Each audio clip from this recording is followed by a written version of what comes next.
One of the signs, if I may use that word, of awakening is the ability to not react, freedom from reaction.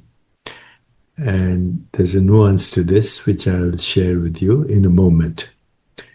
So, freedom from reaction arises when we observe thoughts and stimuli without entanglement, allowing innate non-dual awareness to reveal itself. This principle echoes teachings in Advaita Vedanta and yoga philosophy, where non-reactivity, known as vairagya, frees the mind from ego-driven fluctuations, otherwise referred to as vrittis. Not reacting means witnessing experiences as transient appearances in consciousness, rather than identifying them as mine.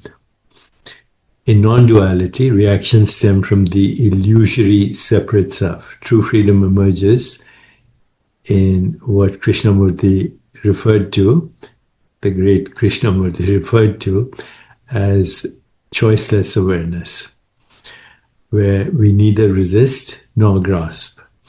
Other Advaita teachers constantly remind us that the only freedom we have is to not react to anything, just observe.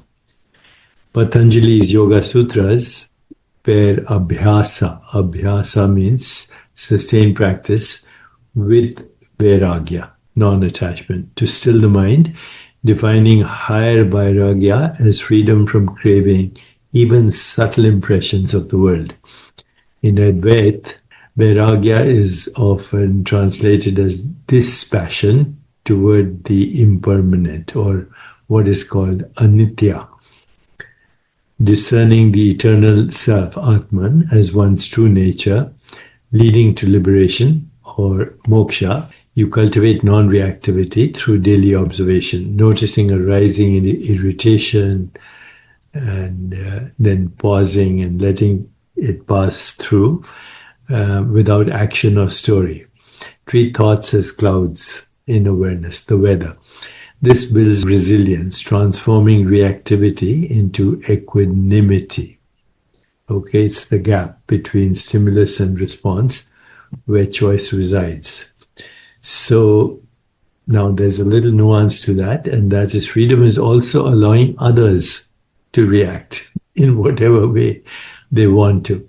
When you no longer compulsively react, you step out of the unconscious loop of defense, attack, and self-protection.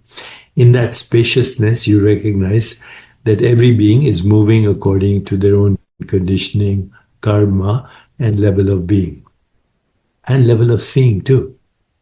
Level of consciousness or level of seeing, because states of consciousness determines how you perceive the world. You do not need them to be regulated for you to be free, meaning other people. So allowing others to react means you do not rush to fix, correct, or spiritually manage other people's emotions.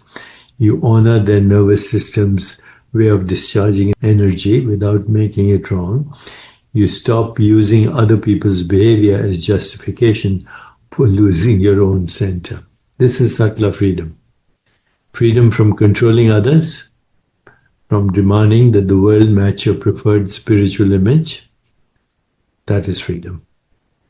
It is the recognition that the reactivity of others too is a movement in the one field of consciousness.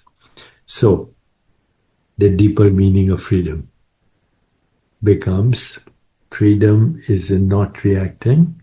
Freedom is in allowing others to react, and freedom is seeing that both movements arise and pass in the same awareness that you are. Sarvam Khalvidam Brahma.